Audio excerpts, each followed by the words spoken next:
حجہ کا مہینہ شروع ہے، اس کے 10 دن بھی بڑے اہم دن ہیں۔ ہمیں ایک تو چاہیے کہ نماز کی پابندی رکھیں۔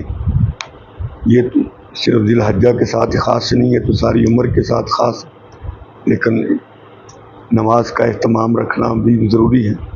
اور دوسری بات یہ ہے کہ 9 ذی الحجہ میں روزہ رکھنے کی توفیق مل جائے تو روزہ رکھ لیں۔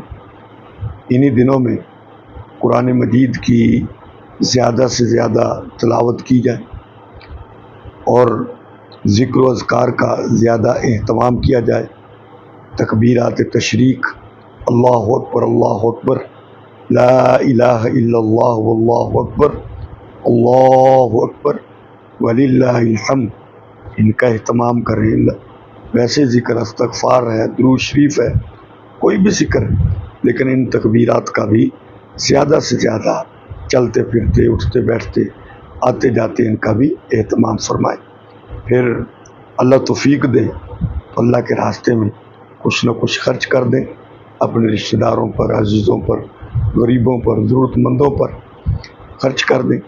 اسی طرح خدمت خلق ہے، اللہ کی مخلوق کی خدمت کرنا، اپنے پڑوسیوں کا خیال رکھ لیں، اپنے عزیز و اقارب کا خیال رکھیں۔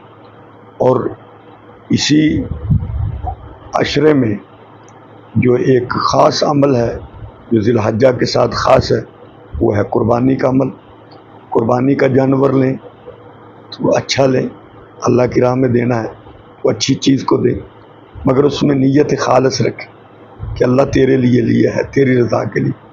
اور اس کی ذبح میں بھی نیت خالص رکھیں کہ اللہ تیری رضا کے لیے لیا ہے اور تیری رضا کے لیے ذبح کر رہا ہوں، دکھلاوا نہ آئے۔